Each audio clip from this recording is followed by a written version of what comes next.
Dear students, this is question number 2. It's exercise 8a. For each of the following circles, find the length of the minor arc AXB. What we have to find out the minor arc. Minor means small.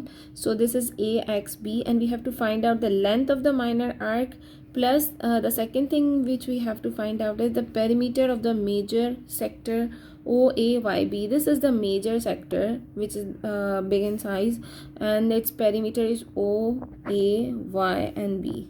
Two things we have to find out. Okay, first of all we are doing part A.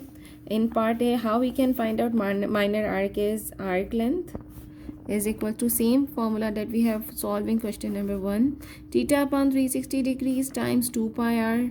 So we know the theta, this is 76 degrees, okay, and this is 360 degrees times 2 pi, and what is the radius over here? We can see this is the center of the circle and this is circumference, so the radius is 9 centimeters. So just put all these values in the calculator and solve it. So we'll get, see, 76 upon 360 times 2 pi and 9, this is equals to 11.93. Okay, this is the arc length of the minor sector. And what we have to find out now, the perimeter of the major sector. How we can find out the perimeter of the major sector?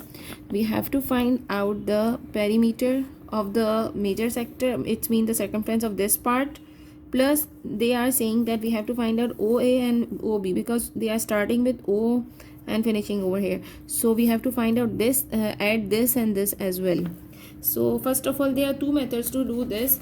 Okay, first of all we can find out the circumference of the whole circle. What is the circumference or perimeter of this whole circle is 2 pi r, okay, and 2 pi and r is 9. Okay, so just find out the circumference of the whole circle. This is equals to 56.54. so our circumference is 56.54. now subtract this circumference because we want to find out this. We have find out the whole circle circumference. The circumference of the whole complete circle is 56.54. now subtract 56.54 and 11.93. so we'll get the major arc.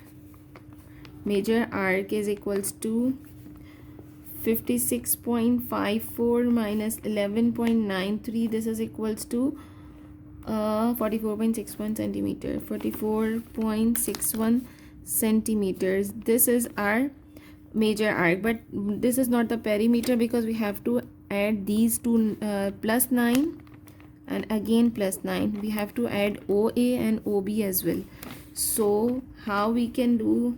We can add 44.61 plus 9 and plus 9, see over here, so we get 62.61. okay, one more method to find out this major arc is that you can find out the angle over here, the angle of this part. It's mean we have to minus major arc is equals to we have to find out 360 minus 76, this is equals to 284. 284 upon 360 times 2 pi r, okay, and this is equals to just put all these values in the calculator. We know the radius is 9.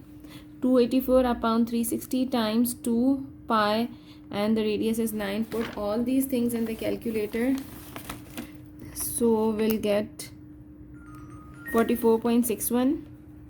and then again what we have to do, we have to add the two radiuses because we have to add OA and OB as well. So again add plus 9 and plus 9, so we'll get 62.61. same answer.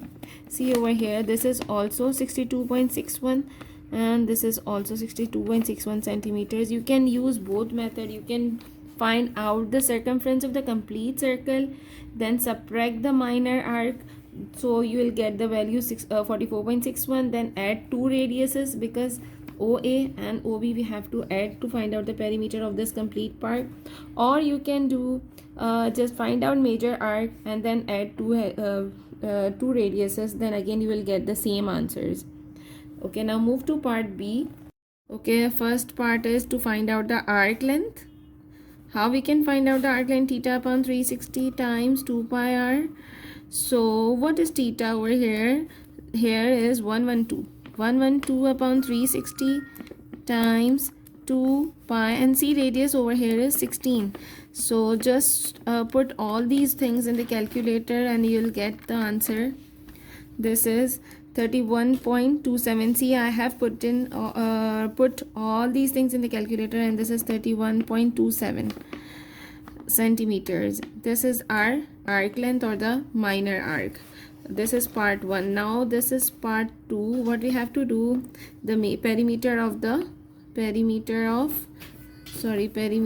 major arc. So I'm taking angle. Just subtract 360 minus 112, so this is equal to 248. 248 upon 360 times 2 pi r. Now I am adding plus 16 and plus 16 because I have to take these two radiuses. So I have written all these things in one single statement. Perimeter of the major arc, this is equals to, this is our major arc plus 2 radius. So put all these things in the calculator and you'll get, see, I have written over here 248 upon 360 times 2 pi r, and then plus 16, and then again plus 16. This is multiplied by 16 because r is multiplying over here. Here it is also 16, sorry. And then plus 16 and plus 16. So we'll get the answer. This is 101.25. 101.25. I have taught you two methods. You can use which is easy for you. Now move to part C. Part C is arc length. First part is arc length. Arc length is again C, theta upon 360 times 2 pi r. And what is theta over here? The green part. So because theta over here is the blue part because we have to find out the AXB. Here we have find out the AXB. This is green AXB, but here AXB is in the blue part. So this is the theta, and we don't know the angle of the minor arc. So just subtract 360 minus 215. So we'll get 145 upon 360 times 2 pi r, and you know the radius over here is 17.6 centimeters. 17.6. So our arc length will be 145 upon 360 times 2 pi and 17.6. So it is equal to 44.54 centimeters. This is our arc length or the minor arc, AXB. This is AXB. Okay, now part 2 is perimeter of major arc, and the angle is given, they have given us the angle 215 upon 360 times 2 pi. What is the radius over here? This is 17.6. This is for the major arc, but for perimeter we have to add two radiuses as well. So add 17.6 and 17.6 plus 17.6 plus 17.6. Now I have added all the values over here. 215 upon 360 times 2 pi r plus 17.6 2 times. Okay, here it is multiplying. See, this is multiplying, and here it is adding. So the answer is 101.24. 101.24 centimeters. This is our perimeter of the major arc AYB. O, A, Y, and B.